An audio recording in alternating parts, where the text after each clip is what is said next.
Hey everyone, guess who's flying solo tonight? It's me. Yep, those two people you see in that picture. I put them up there because I will miss them, even though I'm going to talk bad about them the whole time. But yes, I'm going to miss you, Dr. Chad Duplantis and Dr. Jennifer Bell. We're the amazing trio, but I got to fly solo tonight because these guys abandoned me. Welcome to Humpday Happy Hour with Dentists in the Know. This is your backstage pass for current trends, politics, and education in the dental world. We are live and we are over a little cocktail with my friends on my favorite glass. And we're just here to chill, relax, and talk about cool dental stuff. Tonight, I've got two amazing guests. One of them is a dental hero of mine from a while back. And the other one happens to be her son, who's a dental hero from a time present.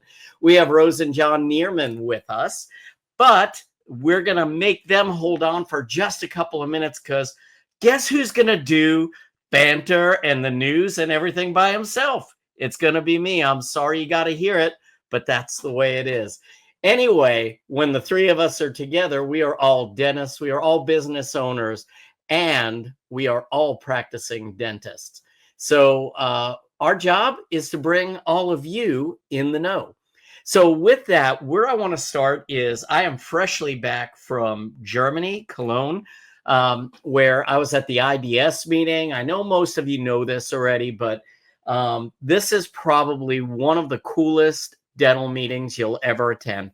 It is not a lot of dental education. There is a lot of education on the floor, but this is the world's largest dental trade meeting where you're going to see all of the newest technologies and the coolest things that we probably won't even have in the United States. And I'm actually going to be talking to Rose and Jon about some of this because we will end up getting into TMD and sleep apnea and talking about hands-on experiences and just so much that applies. But some of the technologies that I saw were just out of this world. And I think the highlight for me was probably the 3D printed anatomical models. So now our 3D printing capabilities are where we can print 12 colors at a time, multiple textures. And so complete live anatomical models were being 3D printed in a reasonable amount of time. And what does that mean?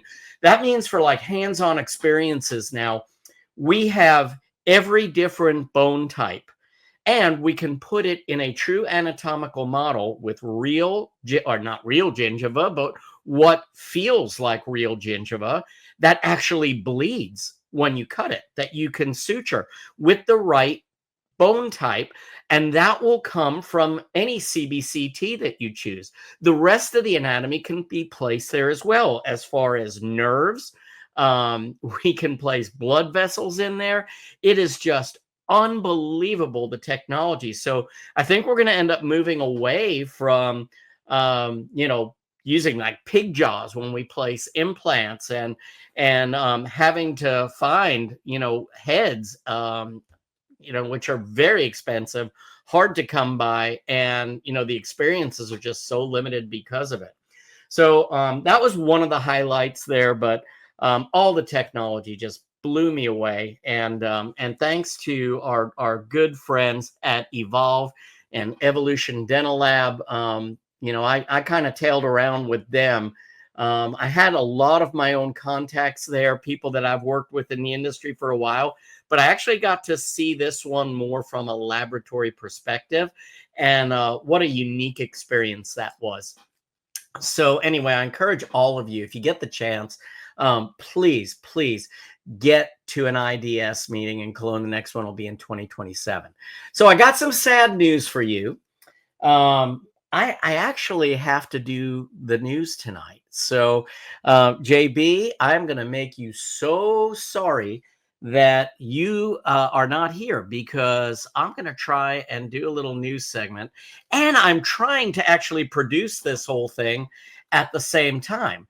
So this ought to be pretty darn interesting. All right, let's go. So our first story in the news tonight is that Jeff Horowitz is named the sexiest man alive. Can you believe it? I told you you'd be sorry, JB. When asked about their decision, the polled residents of the Shady Hills nursing home said he was the obvious choice and clearly walks without a limp. So much for my stand-up career, huh? Sorry, JB. All right, let's do some real news. Anyway, as a part of the administration's efforts to restructure federal health agencies, the Center for Disease Control and Prevention's Division of Oral Health was essentially gutted as of April 1st. This comes after the U.S. Department of Health and Human Services announced March 27th that 10,000 full-time employees are going to be laid off as part of the agency overhaul. So what does that mean? Within the agency, the CDC's Division of Oral Health typically has provided evidence-based guidance on a range of public health issues, including infection control in all of the dental practice settings, community water fluoridation, dental sealant programs, and many others. I know that there's no intention to eliminate these services, but it leaves us wondering who is going to be there to fill the void. In his formal statement, the ADA the ADA has urged President Trump and HHS Secretary Robert Kennedy Jr. to reverse the cuts, stating that oral health has to remain a national priority. Our dear friend and ADA President Dr. Brett Kessler is monitoring the situation closely, but he's expressed his disappointment in the oral health workforce reductions. Congress is preparing to challenge the reorganization of the Department of Health and Human Services, and Secretary Kennedy has been asked to testify at an April 10th hearing. And lawmakers at that time are expected to raise concerns about the scale and the legality of all the restructuring. The ADA said they'll continue to monitor the developments and assess the implications for dental public health programs, including those related to water fluoridation, oral disease prevention. So stay tuned. And speaking of anti-fluoridation or fluoridation concerns, anti-fluoridation activists have been continuing to claim that mandated water fluoridation poses ethical and safety concerns. And many states are considering legislation now that are going to ban adding fluoride to public water systems. In the current heated political environment, the fluoride debate has been front and center, with anti-fluoride activism on the rise, though most dentists support it as a safe and effective way to prevent tooth decay. According to the ADA, 82% of polled dentists expressed strong support for water fluoridation, 10% saying that they somewhat support the practice, and only 5% said that they somewhat oppose or strongly oppose the practice. Although organizations like the ADA and AGD staunchly support fluoridation at optimal levels, and most states embrace the practice, others are considering removing fluoridation mandates or banning it altogether. It's been really interesting watching how the states have been reacting, with a lot of legislation on the table right now. Without getting too into the weeds, we just want to update you on where the states are leaning on this issue. To date, only one state has passed a bill completely prohibiting community water fluoridation, and that one is, believe it or not, Utah. And that's where JB is right now. I won't bug her to get local commentary, but it is going to be very interesting to see the results of that decision, say in about 10 years or so, when some of the children will be coming to an age where caries is typically a large concern. Other states that have proposed bans awaiting a vote on community water fluoridation are Tennessee, Louisiana, and Florida.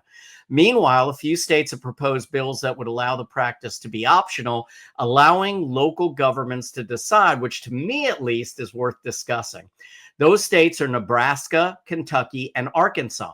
On the other side of the coin, bans on water fluoridation have either failed or been tabled indefinitely. These states are New Hampshire, North Dakota, and Montana. And then there are only two states, New Jersey and Connecticut, that currently have bills proposed that will ensure continuation of community fluoridation. This is a really hot topic right now, and I'm sure we're going to see more states chime in shortly, but we'll do our best to keep you in the know. And finally, and I know you're glad to hear finally, I don't usually do this much reading, by the way. I'm kind of an off the hip kind of guy, but when you're filling in for a JB, I mean, I mean, it's got to be good. So, I had to put my words into writing. Anyway, I'm sure you've all heard of the tragic death of a 9-year-old girl in San Diego who just hours after a dental procedure that involved general anesthesia passed away. We don't have all the details yet, but according to the medical examiner, the child was moved to a recovery room after the surgery and then discharged. It said that the child fell asleep on the ride home and continued to sleep when she arrived. The next time the family checked on her in her room, she was unresponsive and she was ultimately pronounced dead after resuscitation efforts failed. According to the dentist, following the procedure, she was discharged in stable condition, awake with stable vital signs and protective reflexes intact. She was discharged into her mother's care and followed all standard post-anesthesia protocols. While the official cause and manner of death are still pending, that hasn't stopped the media from amplifying this tragedy, creating yet maybe another black eye for dentistry. The dentist in question is a dental anesthesiologist. He's a diplomat of the National Dental Board of Anesthesia and a fellow of the American Dental Society of Anesthesiology. So he's certainly well credentialed. So what went wrong here? And what can we learn from this? Obviously, we need to keep up with this whole topic, as many states have heightened regulation on dentists providing sedation and general anesthesia. The real takeaway for right now is that we can never be too cavalier with regard to sedation, especially when it comes to children. Even when everything is done correctly, things can happen. We truly, all of us here, wish the grieving family our deepest condolences, and hopefully the profession will learn something from this terrible tragedy. And certainly JB, Chad, and I will try to keep you all abreast of what's going on with that. But we'll all be very interested to see what happens. So with that, that is the news. And with that, I am going to move to bringing on our wonderful guests, maybe even a little early, right at 1:15. So let's do it. What do you say? I'm going to go ahead. And again, I'm producing, reading, and running the whole show tonight. So this is pretty fun for me. Here we go. I'm actually going to drop my friends down here. And I am going to bring up two very important people from the dental world. With me to my left is Jon Nierman, and below me is Rose Nierman. And as I said, these are two very influential people in the world. First of all, hi guys. Hi. You did a Cheers. great job. You did a really great job multitasking. Yeah. Well, that was mind blown. There isn't enough ADD medication on the planet for me to handle that. But cheers. Y'all got something with you? Cheers. Yeah. Okay. Great to see you. Cheers, awesome. Everybody. All right. Let me do an official introduction, and then I want to tell them a little bit of my personal experience with you. And then let's just get into some chat, because that's as much reading as I ever like to do. So anyway, let me introduce you first to Rose Nierman, who I've known of for a long time. I started very early orthodontic and TMD training in the early 90s. I think I first heard of her at some orthodontic and TMJ seminars in the Midwest with Dr. John Witzig. And she was truly a pioneer in beginning to talk to dentists about medical billing. And that's really what she founded Nierman Practice Management are. So, Nierman Practice Management from. Rose Nierman is the founder and CEO, and she is a true icon in the medical billing industry, particularly for dentists. She pioneered the first medical billing manuals, training programs, and software solutions, transforming how dentists navigate medical insurance reimbursement. With over 3 decades of innovation, Rose has shaped the industry and empowered thousands of dental professionals to increase case acceptance and differentiate their practice by streamlining the medical billing process. And I'm actually going to tell you how they help streamline the medical billing process in my own practice today as well. Jon Nierman, her son, is the president of Nierman Practice Management. And he spent over, even though he doesn't look old enough to have done this, you don't either, Rose, by the way. Now I'm going to get myself in trouble tonight. Jon has spent 15 plus years advancing dental sleep medicine, TMD, and medical billing. Where Jon has really made a huge impact is in all the programs, hosting over 10,000 hours of incredible CE programs across the United States, Canada, and Europe. And he was instrumental in the development of their software, DentalWriter Plus, which is an industry-leading software for streamlining medical billing, but even more importantly, the practice management for TMD and sleep apnea practices, which have really struggled, believe me when I say this, which have really struggled to find good software to oversee that type of practice. So he is a Georgia Tech graduate. He's also an avid pianist, which I got to see firsthand. I don't remember what piano bar it was, and I think it was your birthday, Jon. You took over the piano at one of those dueling piano bars, and extremely talented. This I did not know about you. You're a Brazilian jiu-jitsu brown belt. So I won't F with you, okay? That's right. That's right. All right. How was that for intros, guys? That's very nice. Thank you. All right. I am so happy to be past all the stuff I need to read. So let's begin. First, Rose, I would like for you to talk about the early days of medical billing. What need did you see? How did you start in this career?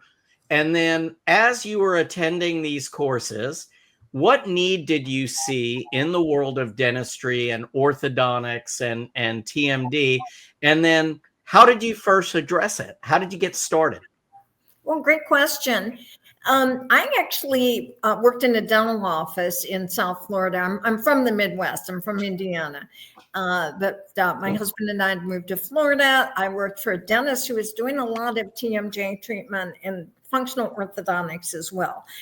So we started looking at our patients who had TMJ disorder, and we're like, this is not about the teeth. This patient's in pain, and we're treating the joints and the muscles and even tinnitus sometimes. So I learned how to do medical billing. I took a course just so that we can help our own patients.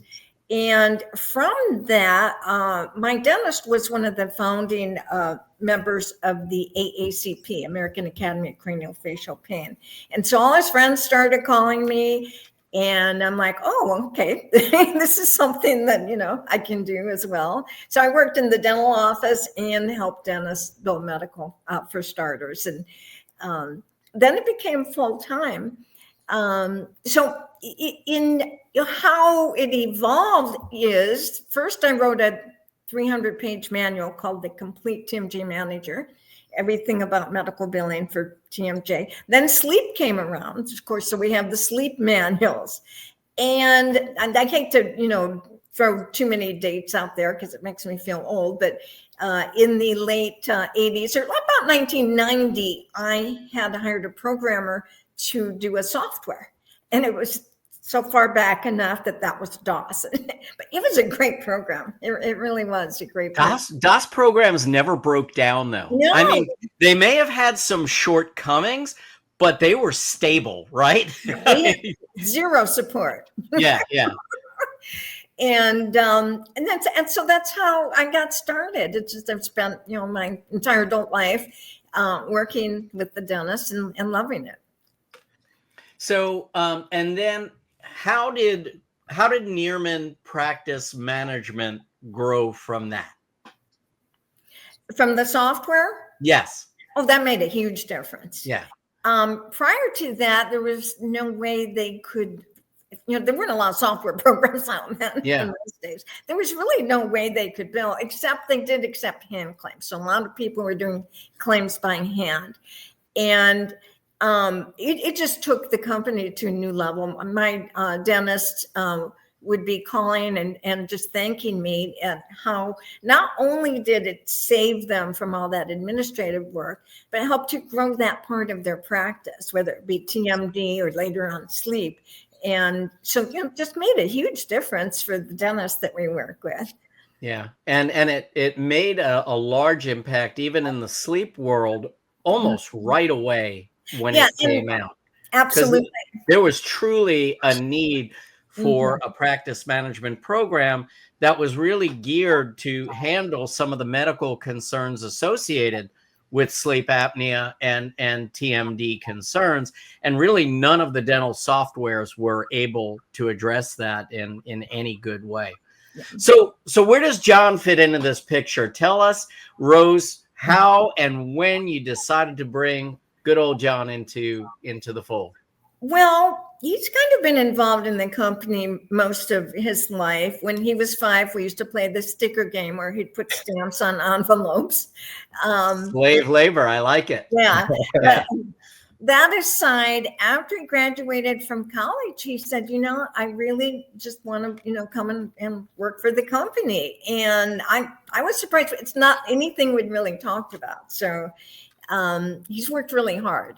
And he's taken DentalWriter, which some of our doctors still just love the desktop program. They don't want to change, which is fine. But when he took that to the cloud and started adding all of these new, features, and he's going to be adding some add-ons as well, that made a huge difference. That was another point where we just saw a big difference in how much we could help dentists bill medical. Yeah. So, Jon, when you came in to, really in an official capacity to Nierman Practice Management, where did you see it, and where did you see it going to? Because, I mean, I've watched this evolve over a while, and really where you guys are now is you are truly leaders in the world of sleep apnea, TMJ, craniofacial pain education. I mean, true leaders. When I look at many of the instructors that are working with you, the Gelbs, the Patels, just the list of people that are lecturing for you. You've really got a first-class group. You're not really about sales or anything in your presentations. They are, such hardcore science. But, where I saw this evolve, Jon, I'd love for you to talk about that from your perspective, from when you came in, what you thought. I think I saw a kitty cat. Yeah, she tried to sneak into the screen. Talk about that from your perspective, Jon. Yeah, absolutely. I'd love to chat about that. So when I started full-time, it was around 2010, late 2010. And it was, the cool thing, and this was really the reason why I decided to come on board full-time, was because I absolutely loved what, my mom was doing. And I gained a different respect for it after seeing over the years and years how hard she worked, and kind of the evolution from when I was a kid to then, around that time, about 2010. And I said, this is a great opportunity. What a legacy that she's already created here, and I'd love to carry that on. So I joined, and at that time decided to join the kind of state of the company at the time.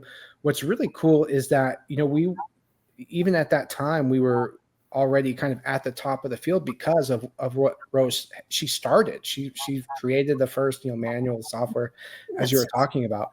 But it was really her core values that I think what led to the growth of the company. And then when I started, I saw these core values, and I kind of bottled them up, because it wasn't something that was on the wall, but it was something that was always kind of just conveyed and in the background, but it wasn't really spoken about as core values at the time. But the biggest thing, and this was spoken about, was service and the level of support and service that Rose and the company provided and was known for. And that was her secret to success. So, even in 2010 and 10 years before that, that was always kind of the key driver of the company and the success of our clients and our dentists. And I'll never forget, Rose would say, even though we provide software, we're not a software company. We're a service company. We're a support company, because that's what these dental practices need when they want to implement medical billing and TMD or sleep. It's so different than what they're trained on doing. They really need that service. And so that was something that was already existent, as well as our other core values of innovation and problem solving and passion and enthusiasm. And so, I took that and kind of ran with it. That's absolutely great. But what I wonder is, at what point did you see the need to expand your education opportunities? Because Rose, I know you remember these days, because we both lived through this, where it was pretty tough to get people to come into a room to learn about sleep or TMD, right? Like, nobody cared, right? Yeah. And it was a long time. And then all of a sudden things started to transition where, okay, now we think we need to learn about sleep. And then all the people who got into learning about sleep started saying, oh, wait a minute, there's a joint there that we need to be aware of, and things can go wrong with it. And by the way, a lot of the people who have sleep problems already have a problem with the jaw joint as well. So maybe we need to learn about that as well. So at what point did you realize that there was a void in the dental education side of things that you thought, hey, we'd be in a good position to fill this? Well, I've always given seminars from day one. I would fly to a city, we'd advertise it. That's where Jon put the stamps on the envelopes. And I would show up for 5 people, but it was fun. I actually liked the small groups. And, it just kept growing and growing, where I'd have a minimum of 15, and it grew from there. So we've always been giving the medical billing in dentistry courses from day one. When Jon came along, he took it to a whole level where we have dentists, clinicians give courses on not just we do the medical billing, but the treatment of TMD and sleep. Yeah. And Jon, so when you started doing that, how do you approach that? How do you say, okay, there's all these dentists that really need high quality education? What's the first step that you take? Because what you've put together is something pretty incredible now. You have a sleep residency, mini residency coming up. You do incredible myofacial pain courses. You've put together really almost an entire curriculum at this point to help dentists learn these disciplines. So, how do you begin an undertaking like that? Yeah, for us, the education is a really key part of what we do. We feel it's all connected with the systems and the billing services and then the education. So that was a really important piece. And when I really started to focus on that wing of our company, what we really wanted to do was provide a pathway. Because what we saw in the industry, especially for sleep dentists, was there's just this, a 2-day course, an intro course. And then from there, they're kind of left to just figure things out. And there wasn't really anywhere else for them to go after that 2-day course. They just have to take another intro 2-day course. So then they're taking all these different 2-day courses, but there wasn't anything that was really going deeper than that. And because of our origins with TMD, we worked with a lot of amazing TMD clients and dentist clients of ours that were also speakers. And so we connected with them, specifically like Dr. Mayur Patel. This was about 10 years ago, where we wanted him to be a part of that pathway for us to start transitioning, helping dentists transition from just the dental sleep education onto the TMD and orofacial pain side, because we know how interconnected that is, and how many sleep patients also present with TMD and orofacial pain and vice versa, and how important it is to be a well-rounded sleep dentist to know that side of things too. So that's where it all really started. And then from there, just giving different specialty sleep courses, because we were looking at where there was a need and where there was kind of a gap in that education, and that's how we built the CE programs. Yeah.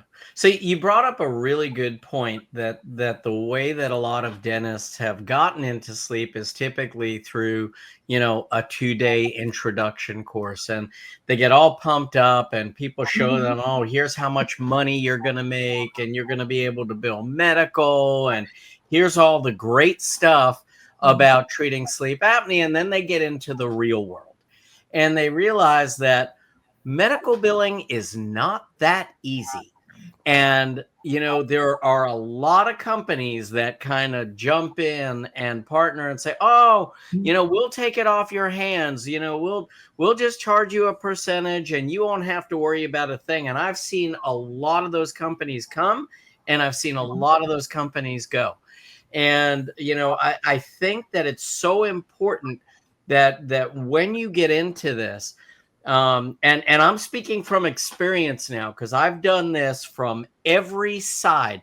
When I started, it was slow enough that we learned medical billing and we started doing it by ourselves in our practice, very slowly, with handwritten claims, and we took the courses. And I had one person in my office that was dedicated to doing medical claims, although I almost lost her because she was a traditional dental receptionist, and then I threw medical on her.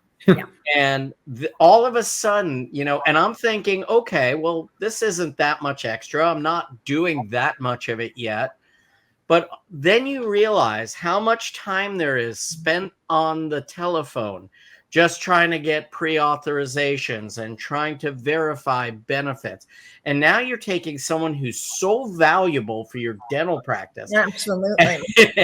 and taking their time away to make them sit on hold with an insurance company, and the frustration. So I almost lost my receptionist at the time because I did that. So that was first lesson.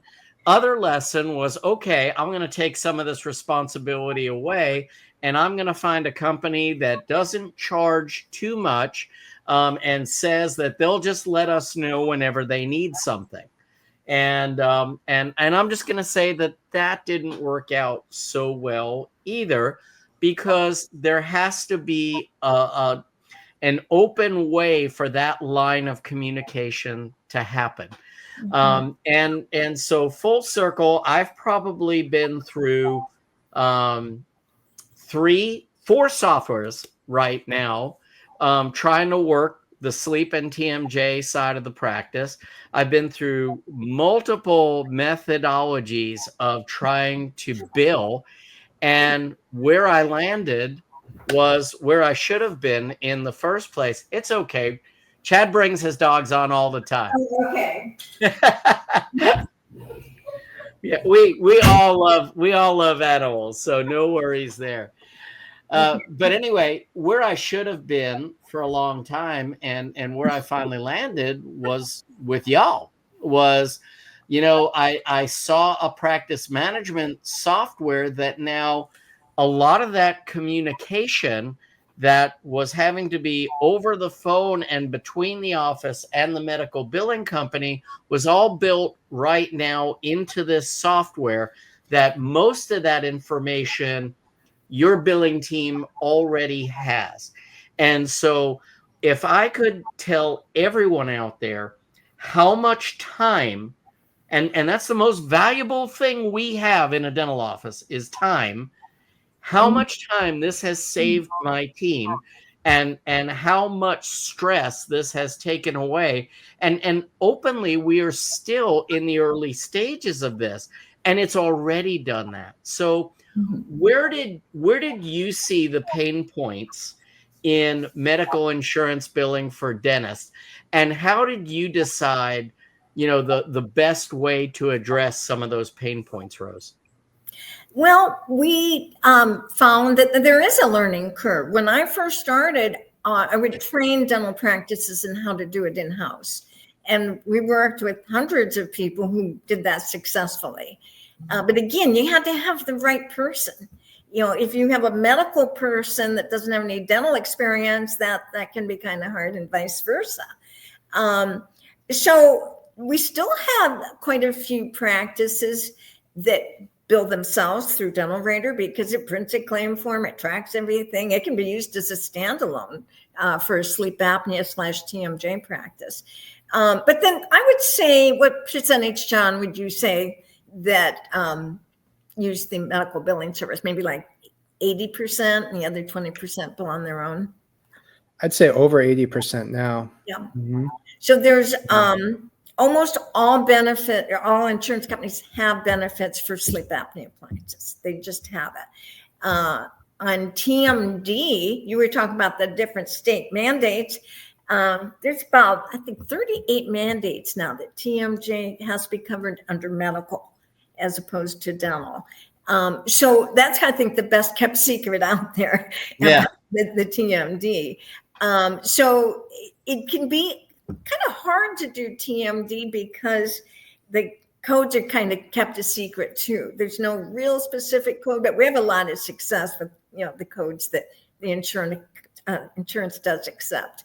So I just think even if you're using a medical billing service, we find educating the team is still so important, because the more they know, the more successful your office will be. So we still do lots of webinars on it. I did a Q&A session at 1:00 today. That was a lot of fun.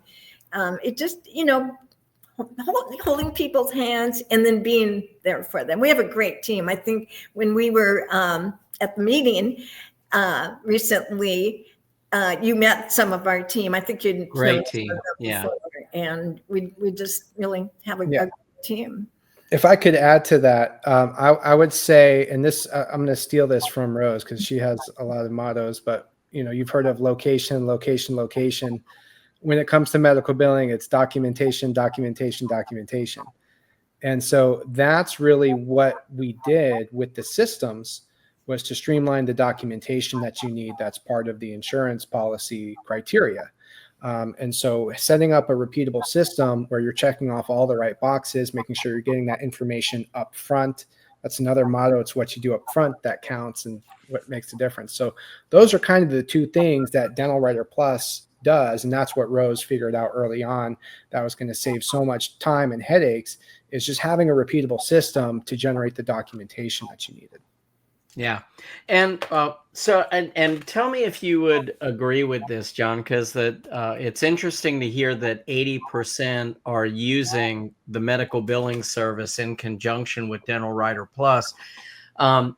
To me, the biggest pain points in sleep dentistry, the reason that so many dentists jump in and then jump out is, one, medical insurance billing, and then two, the complications that they were just not told about or Right. didn't fully understand how to treat. So obviously you guys are really addressing both of those, but to the point of the 80%, what people don't realize is that even if you train your team to do it well, you've got one person that may be able to do all the medical billing and everything, but you've got to have somebody chasing down documentation from other physicians, I mean, it's such, I don't even know how to describe it when you realize how many people it truly takes to run a medical billing team, because one person, it really is a job that one person can't do, because if they're on the phone the whole time, waiting on the pre-auths and the benefits checks, then they don't have time to do all of the other work, Right. the actual work of billing and making sure that the documentation is correct. So Yeah. that's And the other thing that's happened is with the insurance companies themselves, the wait times have gotten longer. So that's why also it used to be a little simpler for us to teach practices to do it in-house, and they wouldn't need to bring on anyone else. But now, like you're saying, that team members their time is probably more valuable than being on hold. And that's what's happening now, where there's a lot longer hold times than there used to be. Yeah. So I can understand why 80% are doing that, and quite frankly, it wouldn't surprise me if that percentage goes up for you. But the other side of that was the other reason that so many people get out of it is not really understanding the side effects and the joint implications and things like that, the occlusal changes and all of those other things that are truly a part of sleep medicine and sleep dentistry. And so now through your education, you guys are also addressing that piece of it. And I think that has a lot to do with the success of what you're doing, is that truly you are reaching the two largest pain points in the profession. Mm-hmm. Yeah. Yep. Absolutely. We've been around for a long time. And so those are really, two of the biggest pain points that we did see. And we wanted to have a solution for that, because we want dentists to be successful in this, and dental team members and practices, because it is such a rewarding field. And, it's frustrating when those things that can be overcome are the reasons why a dentist stops doing sleep or TMD. Yeah, 100%. So what do you see coming up for Nierman Practice Management and DentalWriter Plus? What's coming down the pike for you guys? Yeah, well, DentalWriter Plus is always evolving. And so it's very exciting. We develop very quickly. We have a great development team. And so we're currently working on just more features and integrations right now to get it to a true kind of standalone program for practices that want to completely, kind of separate their sleep and TMD practice. They don't have to have a sleep only practice, but most practices, they want to have a separate, separate ledger, separate appointment book. And so it's gotten to that point now. And then we're adding just a couple more features where it's a true standalone program. You can run an entire practice off of DentalWriter Plus for your sleep, TMD, or other medically necessary services, orthodontics, oral surgeries. We have modules for that too, for the documentation and letter, narrative reports, letter writing, the patient tracking, things like that. So, yeah. And then the other side of DentalWriter Plus is that medical billing service integration. So we're continuing to develop on that side as well. And that's, what you were saying earlier, it's having it all in one place. You have your documentation and the medical billing requests and the claims and the tickets, and having that transparency and that efficiency there is really key for streamlined, cases there. So we're continuing to work there and just make it more efficient and more smooth. Yeah, one of the things you kind of breezed over, which is probably my favorite feature of DentalWriter Plus, is how easy it is to get letters to my referring physicians and dentists, and how beautifully they are put together if you just go through the exam the right way and document what you're doing. All you got to do is fill in the blanks, and the letters are beautifully written and with so little effort. And that has been, truly a struggle. What most dentists also don't get when they get into the sleep apnea world is, guess what? You got to communicate like a physician now.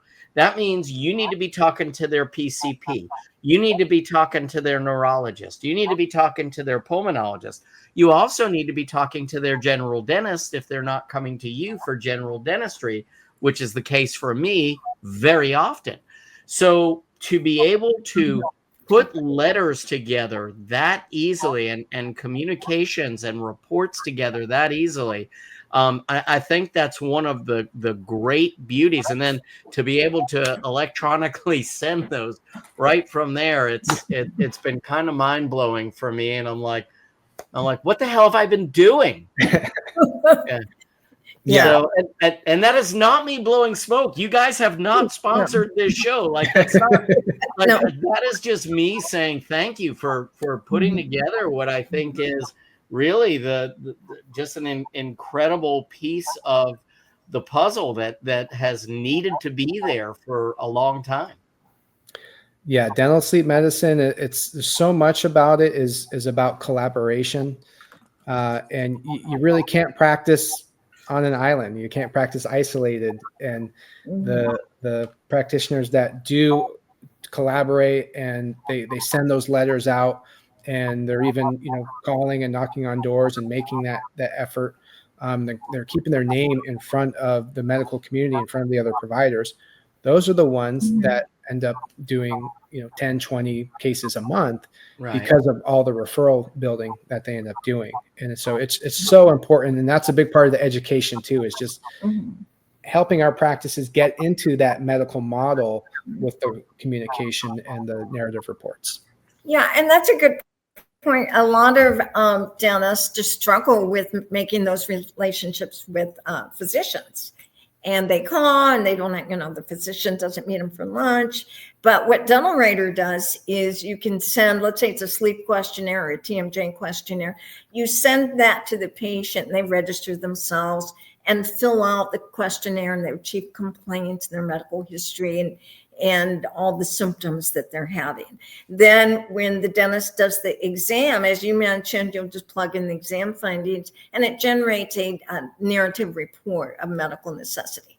Now, the reason I bring this up is because you're going to need that to get paid, because it's got a lot of information in it that the insurance company wants to see. But what a lot of people don't realize is what you said is it's so big that you take that report and don't just send it to a referring doctor if there is one, but the patient might have a PCP or a neurologist or an ENT. And we gather all of those doctors on the questionnaire. And all of the dentists I know that have been successful have used the system where they're sending reports out to the patient's other healthcare providers, and where the patient signs, that they approve. So I think, that's a great practice builder, maybe one of the best that I've seen, because I even have a cute story where my brother's he's a physician in the Tampa area. And he called me one day and he said, my patients are always asking who to go to for sleep. And he knows what I do. And he said, I got this great report from a doctor. He's just down the street from me. And is this the guru in this area? Because I've never had a dentist send me a report like this that was so impressive. The medical diagnosis codes were even in it. And I said, yes, that's the one. I know that doctor. Turns out he had dental writer. Yeah.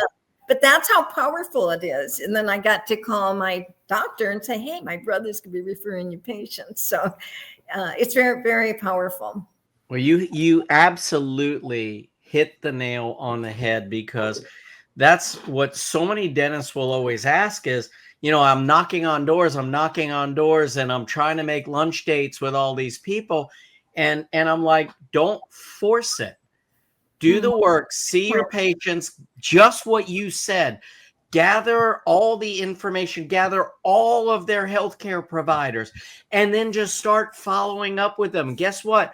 When enough pieces of paper that are well written land on their desk, and someone comes in and they're intolerant to CPAP, they're like, oh, you know what? I've been getting a lot of really nice reports from Dr. Horowitz. You know what? He's the guy I think you should see. And so you totally hit the nail on the head. So by addressing that in the software and making that such an easy part, I really think that's where you put yourself ahead of the competition.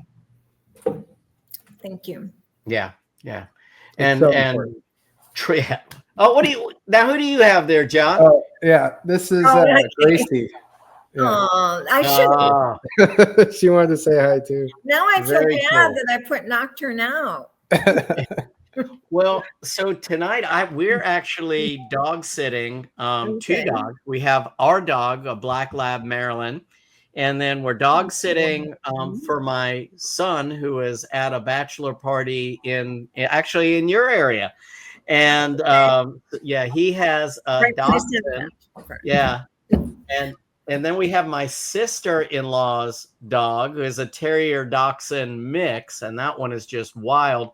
And also my son's fiance, she has a cat, and we are also watching the cat as well. My goodness. Yeah. The full house. Yeah, it's actually a farm. And if you don't know this about me, my oldest son, who's an artist, he actually brought a pot-bellied pig home from art school when he was at Savannah College of Art and Design. Welcome to the home. It was a mini pot-bellied pig. Most of the listeners already know this, and ended up growing to 350 pounds, and that animal still lives in our backyard. Oh wow. 350. This is 350 pounds. Oh, look at you. Yeah, CC. This is our chief marketing officer at Nierman Practice Management, CC. Marketing officer? Yeah. Chief marketing officer. Yeah. And you know, our motto is to get your ducks in a row. So, so if you look at her harness. Yeah, I can see the harness. The little duck ducks harness. Yeah, with our colors. Colors. Well, guys, any courses or anything coming up that you want to talk about? Yeah, we do have some courses coming up starting at the end of this month, April 25th, 26th. We have our session 1 of our dental sleep medicine mini residency. This is a 2-session program. And so session 2 is June, I think 6th and 7th. 6th and 7th. That first weekend of June. And so, those are the 2 sessions, April 25th, 26th, June 6th and 7th. We keep these to really small class sizes. It's really nice, about 20 to 23 dentists. And then next door on the April date, we have our medical billing and dentistry course. Awesome. So I was going to ask about that next. We do those side by side. That way, you can bring the dentist and the clinical team on one side, bring the front office and the billing team on the other side, and come back and get all the key educational pieces down in one weekend, and then you come back for the second weekend, so you have that continuum, which is really nice. And for session 2, that June 6th and 7th weekend next door, we're going to do a sleep coordinator breakout. So we really recommend having a team member in the office that's going to be accountable for the sleep side as you start implementing sleep. And so we call that, a sleep coordinator. And so we're going to do a whole training breakout for that team member role during the residency. Yeah. And I think you guys have been kind enough to offer everyone in the Dinks world a Dinky Deal. And we'll be posting that in the upcoming days. I just do not have the bandwidth to have that posted tonight while I'm trying to produce this show and talk and do the news. But anyway, our friends Jon and Rose have offered all the Dinks a very special deal for any of the Nierman Practice Management services or courses, and we'll be posting that in the next couple of days. So, guys, thank you so much. It's been such a blast and so great to see you both. Thank you so much. It's so great to see you again. Thank you, Jeff. This has been an absolute pleasure. Thank you so much for having us on, and we had a great time too. And you know what? I was getting tired of Chad and JB's voices anyway. So this has been great. It's been nice having you all. Honestly, I'm sorry you didn't get to chat with them because these are two of my best friends in the world. Yeah. And when you get to know them real well, you can see why. But I think all of us have that in common, that we just like hanging around with people we like, and collaborating with the people that are trying to do the right thing and are just good people. So yeah, absolutely. All right, guys. Exactly. Well, what Thank a pleasure it's been. And with that, we're going to sign off. Actually, on time, which we never do. It's 9:26. We usually run a minute or two over. So from all of us at Dinks, Chad, we miss you. JB, we miss you. But I'm glad I got Rose and John to myself tonight. And JB, I'm sorry if everybody liked me better on the news. I know that didn't happen. So you have job security after tonight. And anyway, we wish you all a good night. Thanks for tuning in to Dentists in the Know. And we will see you next time around. Have a good night, everyone. Right. Thanks again. Bye, Have a great night. And that wraps up another podcast for Dentists in the Know. On behalf of Dr. Jennifer Bell, Dr. Chad Duplantis, and myself, remember that we've got a great profession. So let's make it a great day, Dinks.